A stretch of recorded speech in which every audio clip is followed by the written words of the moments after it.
Before we get into the video, could everyone please subscribe to my Endless Diary Tales channel? Thank you so much. My name is Bella Monroe, and I am 52 years old. If anyone had ever asked me how I imagined the day my daughter graduated from college, I can guarantee I never pictured what happened today. In the cozy private room of an upscale French restaurant in downtown Savannah, the clinking of glassware and bursts of laughter filled the air. Friends and family, around 50 people, had gathered to celebrate Sophia, my only child, the girl with the bright eyes and the smile that made me prouder than anything else in the world. I sat next to Sophia, my heart full of joy, until Chase, my husband of 26 years, stood up. He raised his champagne glass as if about to give a short toast to our daughter. Everyone fell silent, all eyes on him. But instead of words of congratulations, I heard, "I've decided to start a new life without Bella." The room froze instantly. Silverware clattered to a stop, and a few stunned whispers broke the silence. I heard someone gasp behind me, and I just sat there blinking. All eyes were on me, waiting for an explosion, yelling, tears, maybe even a dramatic slap like in the movies. Chase remained standing, his glass trembling slightly in his hand, daring me to react. But I didn't give him the satisfaction. I smiled a calm, composed smile that made Chase step back half an inch. I gently placed my napkin on the table, stood up, and pulled a cream-colored envelope from my purse. I set it in front of him as casually, as if it were the check for dinner. "This is a gift for you," I said, my voice steady and clear enough for everyone to hear. Sophia turned to look at me, her wide eyes brimming with tears. She was still wearing her graduation cap, the pale blue dress we had carefully picked out together just last week, now looking out of place amid the heavy atmosphere. I leaned down, kissed her forehead, and whispered, "I'm proud of you.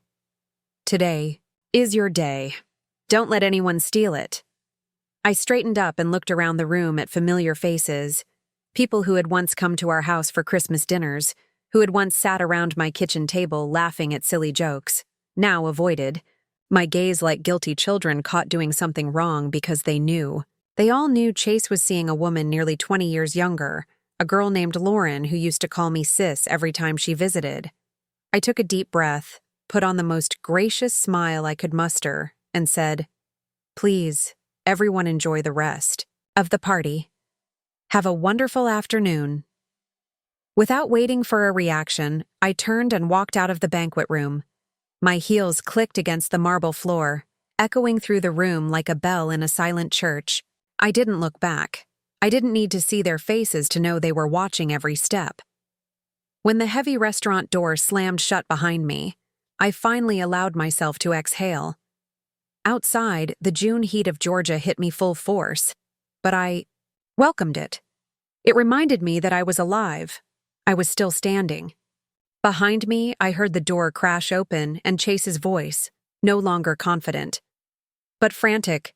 "Flo, what are you doing? Are you crazy?"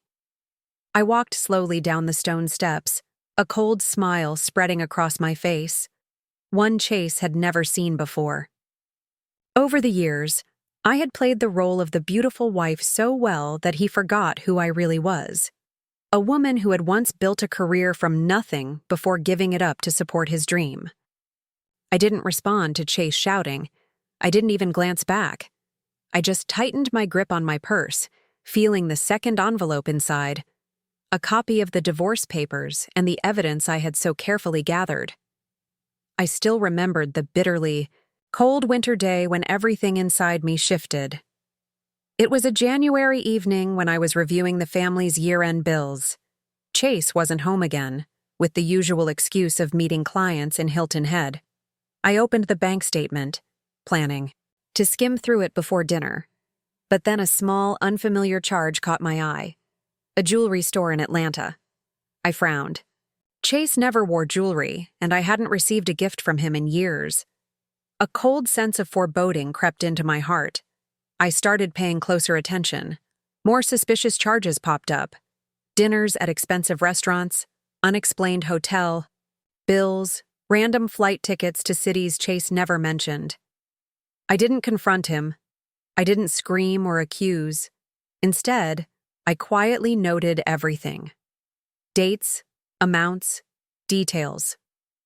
A week later, I stumbled across Chase's forgotten iPad on the sofa. The screen was still lit and a conversation was open. Lauren, her name glowed at the top, along with a flood of messages promising a new life, a house by the beach, and nights spent alone together.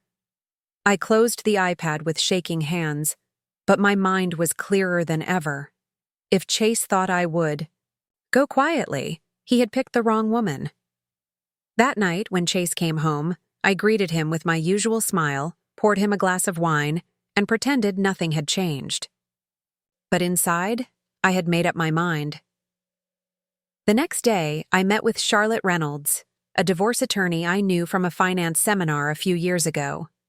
Charlotte was sharp, no nonsense, and completely discreet. Exactly what I needed. In her sunlit office, I laid everything out: the finances, the messages, Chase's behavior, and my gut feelings. Charlotte barely needed to hear half the story before she nodded. The first thing she said was to check the prenuptial agreement. I pulled out a copy from the home safe. It was a document Chase had insisted on before we married, when I had more assets than he did. I remembered the bitter taste in my mouth when I signed it, but I had never imagined that more than 2 decades later, that same paper would become my shield. Clause 14. If either party was found to have committed adultery during the marriage, the other party would retain the majority of the marital assets, including the house, retirement accounts, and investments. From that moment on, every night, after Chase left for his meetings, I spent hours going over bills, bank transactions, and emails, backing everything up. I hired a private investigator, Jason, a childhood friend of my brother's, to track Chase.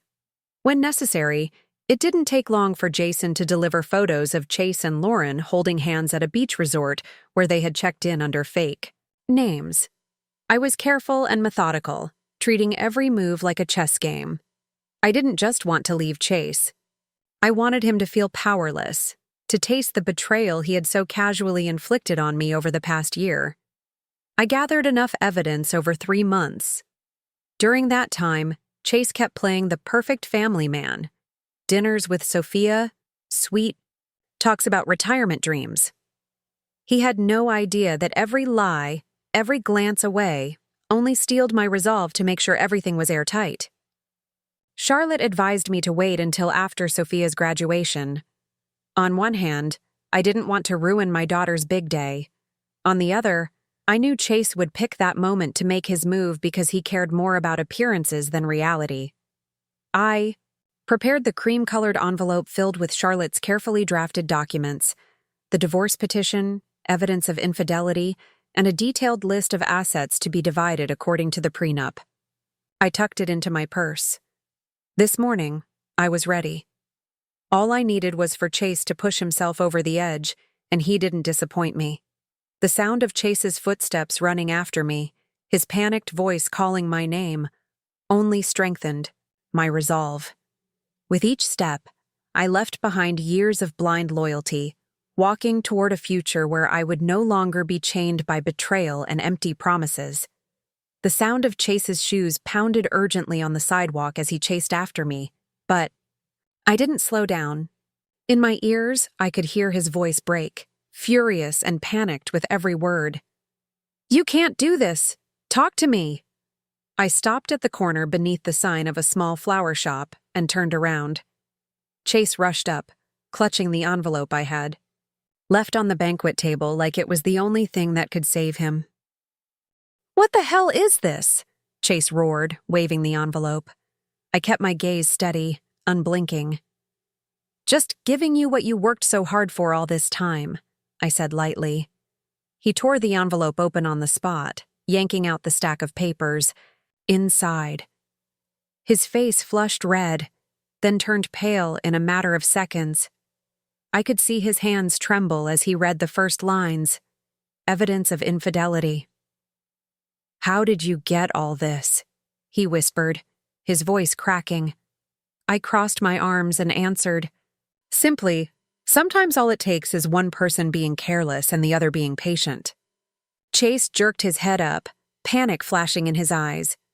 You can't use this against me. The prenup expired a long time ago. I smiled, unable to hide the trace of irony. You should have read it more carefully before you signed. Clause 14 states, clearly, it remains valid throughout the marriage. You insisted on it back then, worried about your assets. Now, ironically, it protects me. Chase looked at the file again, crumpling a corner of the paper in his hand. First, as if that could change reality, I didn't look away from his face, watching the familiar smugness shatter piece by piece. But, while I lose? He asked, almost choking. I tilted my head as if considering the answer, even though I knew every detail by heart. The house in Savannah, your share of our retirement accounts, and nearly 70% of our joint investments. As for that personal account you thought you hid, I've already had it frozen. Chase stumbled back a step as if he had been struck. No way, he stammered. Lauren and I, we had a plan. The new house, the new life. I cut him off, my voice calm but sharp as steel. Your new life, Chase, will start from a rented apartment and a frozen bank account. The early summer breeze carried the faint scent of flowers from the shop next door. Amid that peaceful backdrop, Chase looked utterly lost, like a man who realized he had lost everything in a single moment. He clutched the stack of papers tighter, his eyes red. You're destroying me, Bella, he rasped. No, I replied, my gaze unwavering. You've been doing that to yourself for a long time. I'm just letting you deal with the consequences. A taxi pulled up. I raised my hand and flagged it down, not sparing another second for the man frozen like a statue before me. As the car door swung open, I turned back one last time. Chase, I said, my voice low and final. I once loved you with my whole life, but you threw it all away for a fleeting fantasy. From now on, you're on your own. I stepped into the taxi and closed the door. As the car pulled away through the window, I saw Chase standing there alone, holding the crumpled envelope, wearing the bewildered look of a man who had just lost his entire world. Inside me, there was no anger, no pain, only a deep, profound sense of relief, as if I had finally shed a rusted suit of armor I had carried far too long. I knew there was still a long road ahead, the legal battle, the gossip, the curious stares. But I also knew I had reclaimed the most precious thing of all, the right to my own life.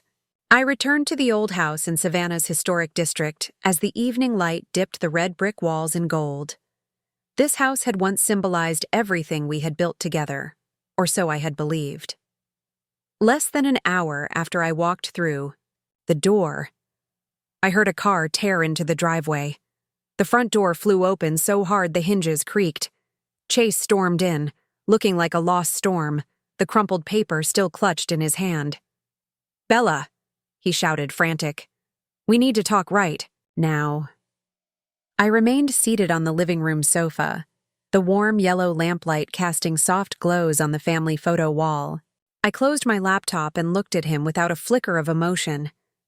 Sit down, I said, my voice calm as if I were inviting a stranger. But Chase didn't sit. He paced back and forth like a caged animal, tugging at his hair, breathing heavily. You can't do this, he finally burst out, pointing at me as if reaching for some shred of sympathy. The Midtown apartment Lauren and I were about to... They just called and said the lease was denied. What? I leaned back into the couch, fingers interlocked calmly. Because your credit file was flagged, I replied coolly. Several suspicious transactions triggered a system alert. The brokerage office called our home number to verify, I answered as any responsible wife would. Chase's eyes widened in shock. He opened his mouth, but no words came out. I continued, giving him no time to react. And that's not all. That personal account you thought you hid so well? It's frozen now under a temporary court order. I smirked. Congratulations, Chase. You have exactly 2 options now. Rely on the kindness of others or start learning how to live humbly. Chase stumbled into the chair across from me, elbows on his knees, burying his head in his hands. It was an image I knew I would remember for a long time. I just wanted a better life, he mumbled, dazed. Lauren and I, we had plans. Bella, we wanted to start fresh. Then start, I said, my voice gentle but razor sharp. Start by learning to pay rent yourself, pay your own electric bills, face your own consequences. He looked up, his face flushed red. You're ruining my life over one mistake. I laughed, a dry, hollow sound without a shred of forgiveness. Mistake? I emphasized every word. Forgetting your wife's birthday is a mistake. Leaving a coat at a restaurant is a mistake.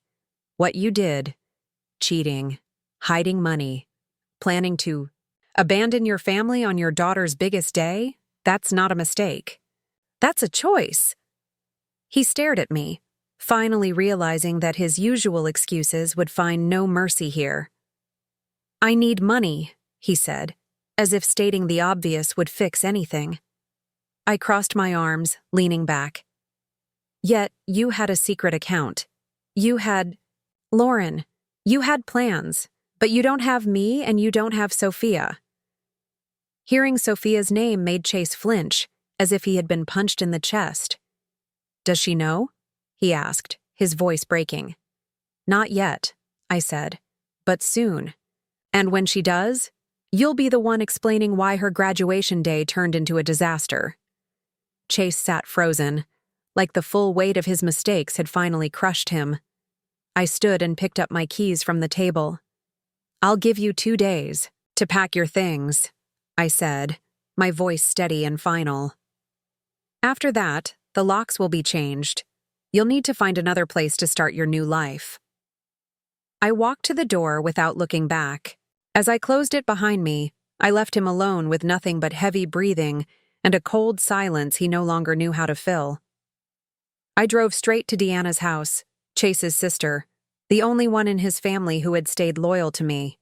Her small house with pale blue shingles sat quietly under giant oak trees just outside downtown. When I arrived, she was already waiting on the porch, her face tight with worry. Are you okay? Deanna asked as soon as I stepped out of the car. Better than you think, I said with a strange smile. Deanna hugged me tightly without needing to ask anything more. In that moment, I knew I had found the right place to regroup. Sophia would join me here later that night after celebrating with her friends. I had texted her, assuring her that everything would be okay, that she just needed to trust me. We were sitting in the living room, sipping mint tea when the doorbell rang urgently, shattering the calm. Diana gave me a sharp look, then set her cup down and went to answer it. Heavy footsteps echoed across the hardwood floor. Chase and Lauren stepped inside, 2 storms moving in opposite directions. Chase looked wrecked, hollow-eyed, while Lauren, her blonde hair curled neatly in an expensive dress, clinging awkwardly, barely dared to lift her head. I stayed seated, waiting. Bella, Chase began, his voice strained with forced control. We need to talk. We've talked enough, I replied coolly. Lauren shifted nervously beside him, her eyes darting around. Clearly, she hadn't expected this. Chase turned toward Diana as if seeking an ally, but she crossed her arms and blocked the entrance to the living room, refusing to let them come any further. At that exact moment, Sophia entered from the back door, still in her Navy graduation dress, her high heels dusted with dirt. Seeing the scene before her, she froze, her eyes blazing with fury. What are you doing here, Dad? Sophia demanded, her voice sharper than I had ever heard before. Dad? I just wanted to explain everything. Chase stepped forward, but Sophia raised her hand to stop him. Explain what? She snapped. Explain why you turned my graduation day into a disaster, or why you betrayed Mom and tried to grab everything. You could? Chase froze, his lips pressed into a tight line. Lauren touched his arm as if trying to pull him back, but he shook his head. "I made mistakes," Chase choked out, his voice trembling. "But I'm still your father." Sophia looked at him, her eyes brimming with disappointment. "Don't use father to excuse what you did," Sophia said. "If you had truly cared about family, you wouldn't have chosen betrayal today of all days." The air grew thick. Chase turned to Lauren, searching for agreement, but Lauren had already stepped back, her gaze shifting from embarrassed to doubtful. "That? Money Chase promised to invest in our new apartment?" Lauren stammered. "You said it was transferred already, but I just called the bank. The account is frozen, so it was all just empty promises." Chase turned away, avoiding her eyes. I stayed seated, needing no more words. Lauren looked around the room, then back at Chase. The realization shattered across her face like a cracked mirror. "What else are you hiding from me?" she asked, her voice breaking. Chase said nothing. In that silence, Lauren understood she had bet her future on a losing hand. "I was such a fool," Lauren whispered, her voice trembling, before turning and rushing out the door without waiting for Chase to say another word. The door slammed shut, echoing through the house. Sophia watched Lauren leave, then turned back to Chase, her expression full of both sorrow and disappointment. "I don't know if I'll ever be able to forgive you," she said, her voice low and tired. "But right now, I just want you to leave." Chase opened his mouth to say something, but then just nodded. He walked slowly toward the door, his shoulders heavy like a man who had lost everything he once took for granted. When the door closed again, Diana placed a hand on my shoulder, giving it a gentle squeeze. Sophia came and sat down beside me, resting her head against my shoulder like she used to when she was little. None of us said anything. We didn't need to. The silence was no longer heavy. It was the beginning of something new, a chance to rebuild from the wreckage we never thought could be repaired. The preliminary hearing was scheduled for a Wednesday morning at a small historic courthouse in Chatham County. The Savannah sky that day was heavy and gray, with low clouds mirroring the somber mood of those about to step into a relentless legal battle. I arrived with my lawyer, Charlotte Reynolds, the sharp silver-haired woman whose steady gaze never faltered against any opponent. Chase showed up too, accompanied by a young lawyer I had never seen before. A boy who looked fresh out of law school, awkwardly clutching a thick stack of files. Charlotte gave me a quick glance, her mouth curling, into a faint smirk. "Don't worry," she whispered. "He's no Matt." We took our seats at the plaintiff's table while Chase sat opposite us, looking nothing like the confident man who had once walked into my life 26 years ago. He avoided my eyes, fidgeting with the worn strap of his watch. The judge, a stern-looking, older woman, entered and called for opening statements. Charlotte began by laying it all out. The prenuptial agreement remained valid. Chase had breached the fidelity clause, and it was necessary to freeze the marital assets to ensure fairness during the upcoming division. Chase's lawyer stood, his face pale. "Your Honor," he began, his voice slightly shaky. "We argue that the prenup has expired over time due to lack of specific renewal terms." The judge raised an eyebrow and flipped through the file. Clause 17 clearly states the agreement shall remain in effect throughout the marriage and any dissolution proceedings. No expiration is indicated, she said. She closed the file with a sharp thud, making the entire courtroom fall silent. The court finds the prenuptial agreement valid. The plaintiff has provided sufficient evidence of a serious breach of fidelity. Marital assets will remain frozen throughout the case, she declared firmly. I glanced over at Chase. He slumped in his seat, looking utterly drained. The judge continued. Regarding residence, the plaintiff, Mrs. Bella Monroe, shall have temporary, exclusive use and management of the marital home until a final ruling is issued. The defendant shall have access only to his personal account, limited to essential living expenses. Chase's lawyer tried to object, but the judge raised her hand to silence him.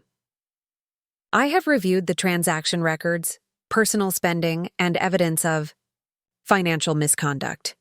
This decision is necessary to protect the plaintiff from further loss. Charlotte smiled faintly, as if she had anticipated every move. After the temporary rulings were announced, the judge adjourned the hearing. The official trial would take place within 60 days. I rose, gathering my papers neatly while Chase remained frozen in his seat. As I stepped out of the courtroom, I heard his hesitant footsteps following me down the empty hallway. "Bella, please," he finally croaked. "We once loved each other."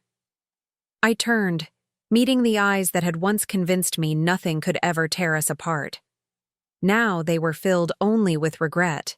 "I loved you, Chase, but I love myself too, and that love doesn't allow me to forgive betrayal," I said, my voice calm, free of anger or bitterness. Chase stared at me, his mouth moving as if searching for words, but none came. He simply lowered, his head, his shoulders sagging under the weight of his own poor choices. I turned away, walking down the hall with a strange sense of peace. Outside, a soft rain fell onto the cobblestone streets, as if washing away the remnants of a life I no longer belonged to. News of our divorce spread through our social circle like wildfire. Within weeks, whispered gossip at gatherings turned into undeniable truth. Chase Monroe, once so proud of his success, had become a hollow shadow of himself. Not long after the hearing, I heard Lauren had left Chase. She packed her things and moved out of the temporary apartment Chase had struggled to maintain under the financial strain. A mutual friend later told me that one night at a bar, Lauren had muttered, "I didn't sign up to love a broke man." The small company Chase had boasted he would build into an empire quickly crumbled.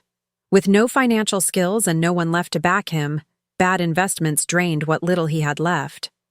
Within 3 months, his office had a for lease sign, and the company website was under maintenance. Friends who once toasted with him at every event disappeared.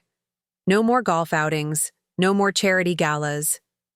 Some acquaintances cautiously reached out to me, but I politely declined.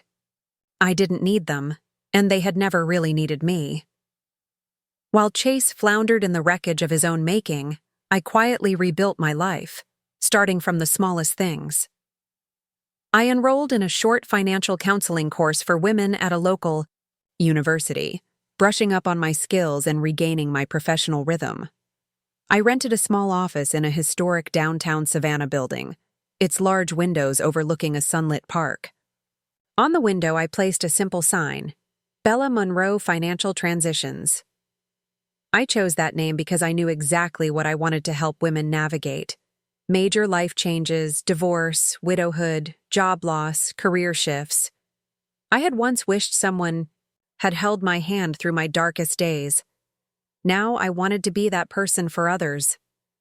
My first client was a middle-aged woman who had just lost her husband after 30 years of marriage. She sat across from me, hinging a tissue, her voice trembling as she admitted her fear of losing financial control. "I don't even know where to start," she whispered.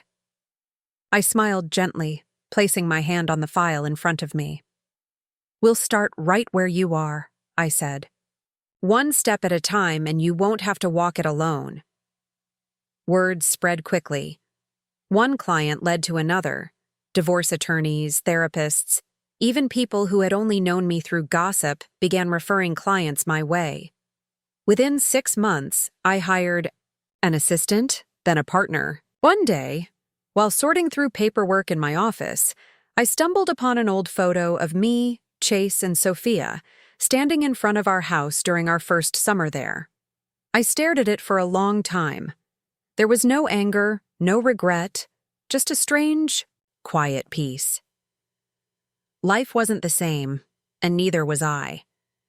I was no longer the woman waiting anxiously for a husband to come home, no longer the woman who forgot her own dreams just to keep up appearances. On a late afternoon, with the cobblestone streets bathed in the pink glow of sunset, Sophia stopped by the office. She had just started her new job in Charleston, but often came home on weekends to visit.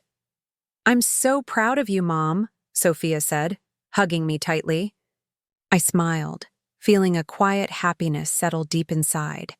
A happiness as solid and enduring as the old stones that lined the streets where I had found my way back to myself. Chase had chosen his path, and I had chosen mine. The final divorce trial was held on a cool, early fall morning.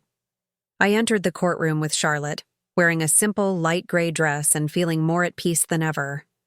All summer long, I had prepared for this moment, not just to win, but to close this chapter with every ounce of pride still left in me. Across the courtroom, Chase sat with a new lawyer, this time an older, more seasoned man. But Chase himself looked utterly drained. His suit seemed loose on his now much thinner frame. The judge, the same one who had presided over the preliminary hearing, entered the courtroom, her sharp eyes sweeping across the room before she began. "The case of Mrs. Bella Monroe versus Mr. Charles Monroe," she announced crisply. Charlotte stood and laid out all the evidence: Chase's breach of the prenuptial agreement, the hidden assets, and the misuse of joint funds for personal purposes over an extended period. Transaction records, messages, photographs, everything was meticulously organized, leaving no room for dispute. Chase's side had little to argue. They merely attempted to appeal for leniency, tossing around vague phrases about their shared history and Chase's emotional contributions to the family. When it was my turn to speak, I rose, holding my head high. "For more than 20 years, I said firmly, I invested all my strength, time, and trust into this family. I didn't just raise our child and manage our home. I also shouldered every financial responsibility when my husband failed.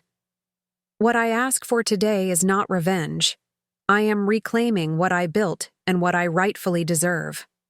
I fell silent after my words. Even Chase had no argument left. He simply stared at the floor, his fists clenched, as if trying to contain something inside.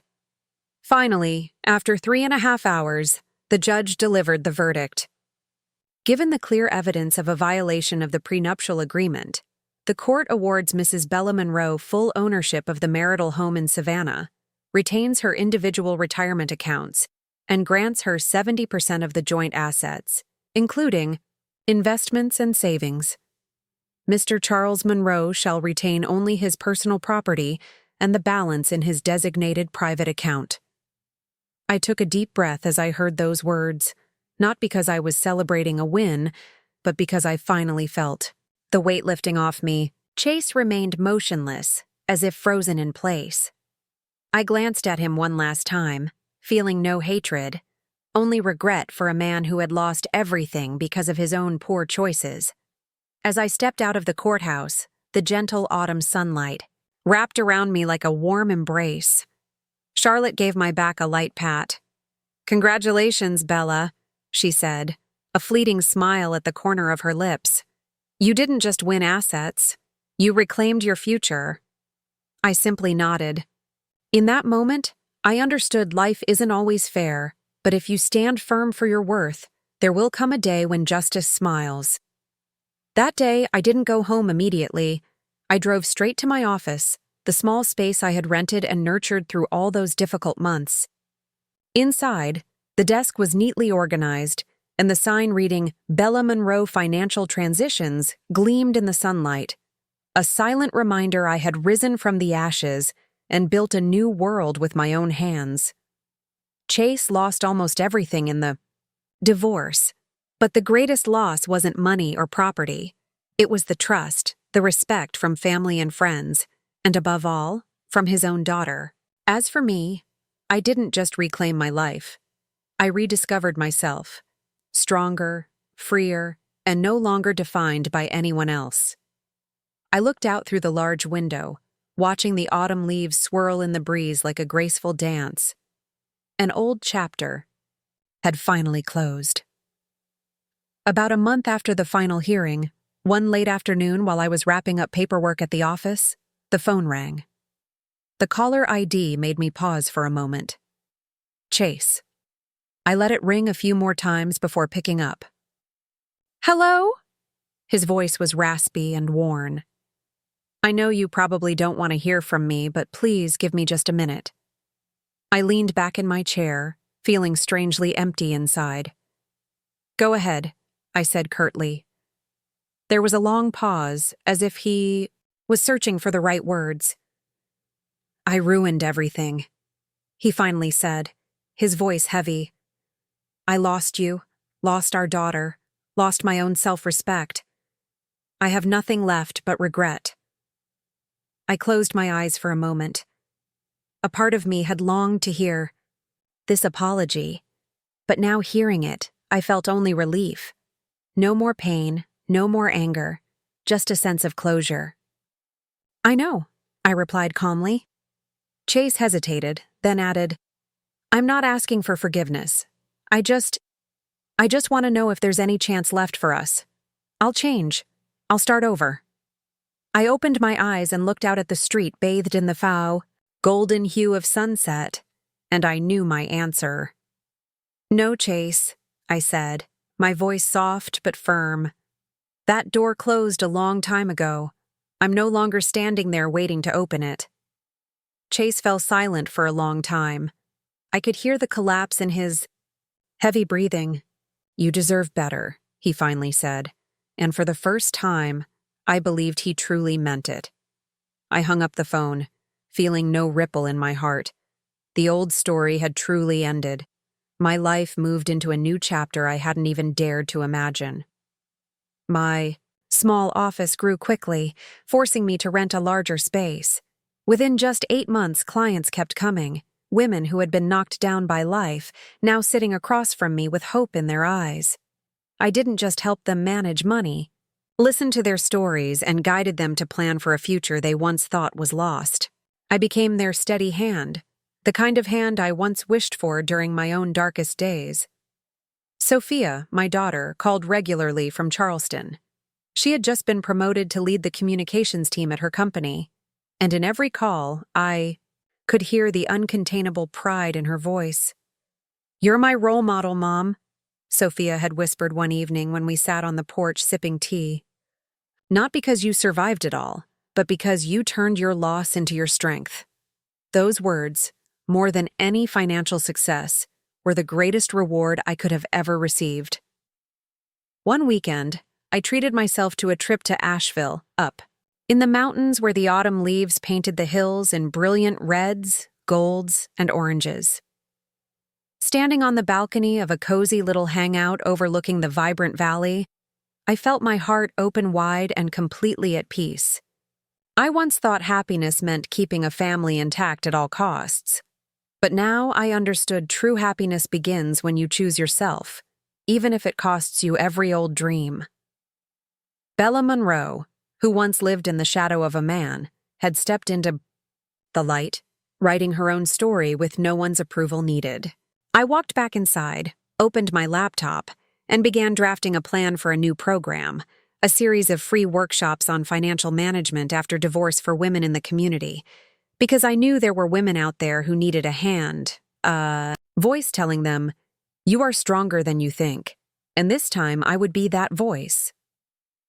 Bella's story is a powerful testament to the strength of rebuilding after betrayal. From a woman who sacrificed everything for her family, she rose again. After heartbreaking betrayal, reclaiming her life with perseverance, dignity, and wisdom, she shows us that loss is not the end, but the beginning of a freer, happier journey. What do you think about Bella's powerful journey? Would you choose to walk away or forgive in her situation? Share your thoughts in the comments below. And don't forget to follow the channel for more inspiring stories about family.